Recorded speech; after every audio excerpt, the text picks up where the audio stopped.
Well, here at GUAS we've been talking about the future of flight, and a man who knows all about the past, the present and the future is the CEO of Aerobility, Mike Miller-Smith. Now, Mike, it's great to have you here. We'll come to why you're here in just a bit, but first of all, can you explain a little bit about who Aerobility are, what you do? Certainly. Well, Aerobility is a charity which exists to make aviation accessible to people with disabilities. So whatever the disability, whatever the challenge, we'll get somebody flying if they'd like to, but especially adapted light aircraft, maybe even using our hoist to lift them into the airplane if they need that help, through to helping perhaps a young disabled person learn about aviation and perhaps make it a career, but also to assist the whole aviation industry to better support disabled people as well. You're here at GUAS. Why are you here? What's so important about you having a presence here?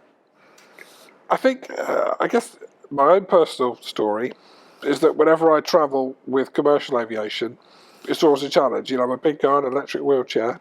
That's not easy to get me onto an airplane and safely to the destination, and the same for my wheelchair as well, which has been damaged in the past. And I thought, if 50, 60, 70 years ago, when the modern airliner was being designed, those designers had thought about disabled access, how different that experience would be now.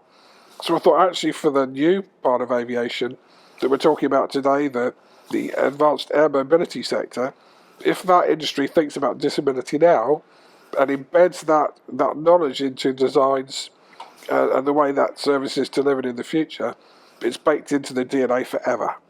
And accessibility, hopefully, shouldn't be the challenge that it could be if it's given as an afterthought in the future. Yeah, well, accessibility and mobility, I mean, mobility's in the name of it, isn't it? So it should be included. I keep reading mobility everywhere, and I think actually that should include 1/5 of the population of the world, which is people with disabilities. What have the discussions been like that you've had? I mean, what's the overriding thing that you can take away from GUAS?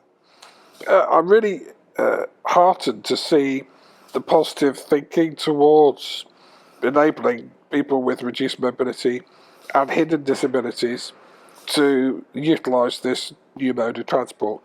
A number of the manufacturers I've spoken to today are thinking about ways they can make their designs more accessible. I mean, it's not easy. These are relatively small vehicles with not that many passengers to start with. So it'll be baby steps towards the goal of getting anybody with any disability onto perhaps one of the larger vehicles in the future. But yeah, it's all moving in the right direction. Great stuff.